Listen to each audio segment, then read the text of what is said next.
Hello student, कैसे हैं आप सब। एक बार पुनः शिव कोचिंग क्लासेस 2.0 पर स्वागत है। और आज का टॉपिक है न्यूट्रॉन की खोज। न्यूट्रॉन की खोज, इसके पहले आपने कैथोड की खोज, एनोड की खोज के बारे में वीडियो देखा है। यदि नहीं देखे तो जाकर के प्लेलिस्ट में आप जाइए और वहां से देख लीजिए। तो न्यूट्रॉन की खोज किसने की? तो सन 1932 में चैडविक ने की थी। किसने की थी? सन 1932 में चैडविक ने की थी। उन्होंने क्या बताया कि जब बेरिलियम पर अल्फा कणों की बमबारी की जाती है, मतलब उन्होंने देखिए पहले के क्या होता था स्टूडेंट, कोई भी वैज्ञानिक है, कोई भी साइंटिस्ट है, भौतिकविद है, रसायनज्ञ है, तो वो लगातार प्रायोगिक में प्यारे भाइयों अपना परीक्षण करते रहते थे, मतलब लगातार प्रयोग करते रहते थे। और एक प्रयोग में उन्होंने क्या देखा कि जैसे बेरिलियम है और बेरिलियम पर अल्फा कण की बमबारी कर दी गई, तब एक नया कण प्राप्त होता है जो कि एक उदासीन प्रकृति का होता है, मतलब उस पर कोई चार्ज नहीं होता, अर्थात इस पर कोई आवेश नहीं होता। उदासीन का मतलब क्या होता है? जिस पर कोई आवेश ना हो। इसका द्रव्यमान जो होता है प्रोटॉन के बराबर होता है, जिसे उन्होंने न्यूट्रॉन नाम दे दिया। और न्यूट्रॉन की खोज किसने कर दी? तो चैडविक ने कर दी। तो चैडविक ने ही प्यारे भाइयों सबसे पहले इसे बताया था। जैसे मतलब कोई भी कहता है कि सर कोई और भी तो बता सकता है, हम भी एक नया नियम दे सकते हैं। जी हाँ, बिल्कुल आप दे सकते हैं, लेकिन उसकी कोई गलत पुष्टि ना हो सके, है ना। जैसे इन्होंने दिया तो इनके नियम को अभी तक किसी ने फेल नहीं कर सका, इसलिए इनका नियम अभी तक पता चालू है कि न्यूट्रॉन भी एक ऐसा कण है जो कि उदासीन होता है, जिस पर कोई आवेश नहीं होता। हालांकि आज तक किसी ने प्रोटॉन या न्यूट्रॉन को देखा नहीं होगा। ये एक काल्पनिक चीजें हैं, ये एक काल्पनिक चीजें हैं, ठीक है ना।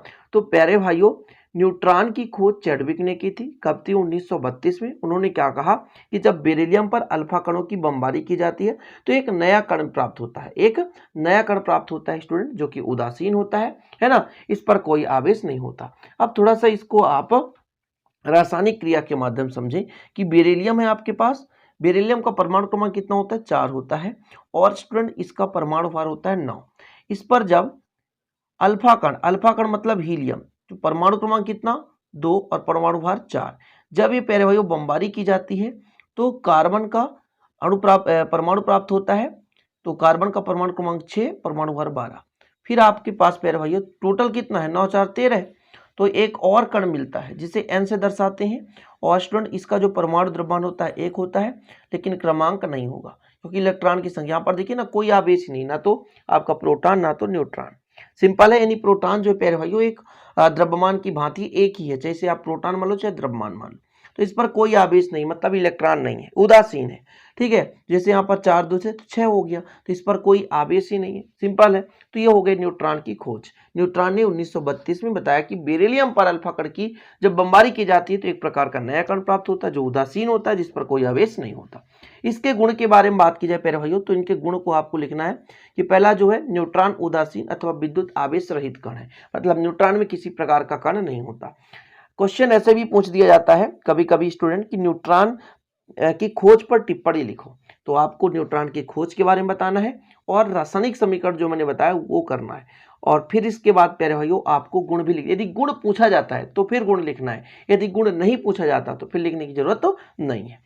तो न्यूट्रॉन उदासीन अथवा विद्युत आवेश रहित कण होता है। न्यूट्रॉन का संकेत क्या होता है? n से दर्शाते हैं। 0 यहाँ पर प्यारे भाइयों मतलब इलेक्ट्रॉन यहाँ पे है ही नहीं है, तो यहाँ पर द्रव्यमान कितना? 1 है, परमाणु क्रमांक इसका 0 है। सिंपल है। न्यूट्रॉन पर कोई मतलब प्यारे भाइयों कोई क्रमांक ही नहीं है, मतलब इलेक्ट्रॉन ही नहीं है, आवेश रहित है, मतलब आवेश ही नहीं है, ठीक है। विलगित अवस्था में न्यूट्रॉन अस्थायी होता है, मतलब स्थायित्व के रूप में नहीं पाया जाता। न्यूट्रॉन चुंबकीय तथा विद्युतीय क्षेत्र में अपने पथ से विचलित नहीं होते। विचलित वही होगा स्टूडेंट जिस पर कोई ना कोई आवेश होगा, जिस पर आवेश नहीं तो उसमें विचलन की कोई आवश्यकता ही नहीं है, ठीक है। अगला है, इनकी वेधन क्षमता उदासीन होने के कारण बहुत अधिक होती है, परंतु कास्मिक किरणों से कम होती है। देखिए क्या होता है प्यारे भाइयों, जो प्लस या माइनस होता है, जिन पर आवेश होता है, तो वो जब गति करते हैं, गमन करते हैं, तो कहीं ना कहीं से वो विचलित हो जाते हैं। जैसे प्लस है, कहीं दूसरे प्लस के पास गया तो उससे क्या होगा प्यारे भाइयों? प्लस से प्रतिकर्षित होगा, या कि माइनस के पास गया तो माइनस की ओर झुक जाएगा। लेकिन इस पे तो कोई आवेश ही नहीं है, तो हम किसी भी मतलब क्षेत्र से गुजारे प्यारे भाइयों तो इनका भेदन क्षमता ज्यादा होगा, मतलब ये कहीं विचलित नहीं होता, सीधा आगे चलता है, ठीक है। आगे देखा जाए तो स्वतंत्र न्यूट्रॉन का क्षय प्रोटॉन एवं इलेक्ट्रॉन में होता है तथा ऊर्जा उत्सर्जित होती है। न्यूट्रॉन की त्रिज्या 10⁻⁻13 सेंटीमीटर होती है। न्यूट्रॉन की त्रिज्या कितनी? 10⁻⁻13 सेंटीमीटर।